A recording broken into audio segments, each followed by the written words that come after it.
Shalom.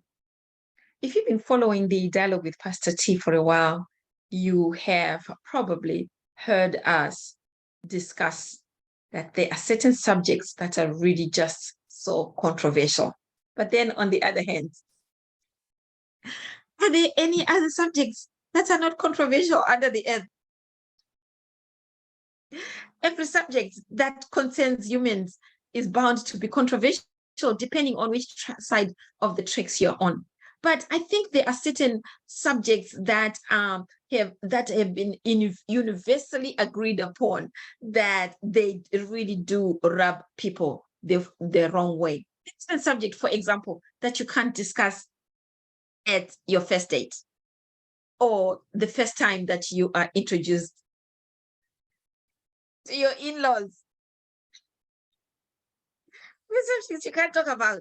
Or work, especially when you're just starting at this particular organization or corporate office, and you are not familiar with the organizational culture. Such subjects as personal finances. I mean, you can talk about what the market is, how the market is doing, yada yada yada, but your own financial situation, nobody wants to hear about it. Have it, don't have it, whatever. But it's finances, it's politics, and it's religion. Those subjects somehow have a way of bringing out the best and the worst in people. But here in the dialogue, you've probably heard me say there's another topic that I believe also makes people's blood boil underneath their skin, and that subject is immigration. Oh my God, does this subject make people's emotions go haywire, regardless of which side you are contending for? Whether you like immigration, don't like immigration, believe in it, don't believe in it, love immigrants, don't love immigrants, indifferent. What exactly is indifferent? What exactly is indifferent? At some point, you gotta pick sides. You're on this side or you're on the other side. But right here and I know that immigration affects every nation. Every sovereign nation absolutely has a right to defend its borders. It has a right to say who cannot come into their country and who can. Right here in the US, just like in South Africa, we have xenophobia. Here in the US, we have all governors shipping people out of their own states and sending them to other states that are considered safety sanctuaries, safety cities or sanctuary cities. Like the governor of Texas, he just shipped some people, put them on a plane, and some people on a bus, send them over to New York and sent others to Connecticut. And that has caused people from both sides of the equation to come out in numbers and just speak out. So what are your thoughts on immigration? Come, let us talk about it. And then the world has also been reeled into another issue that has happened on the other side of the pond in England.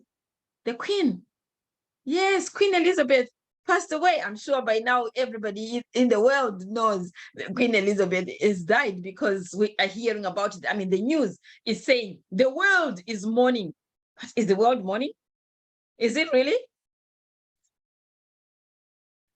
I don't know. Which world? The Western world?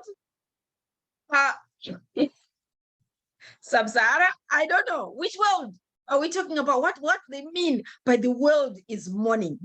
Let's keep things into perspective, because there are some people who do have a history with the monarchy.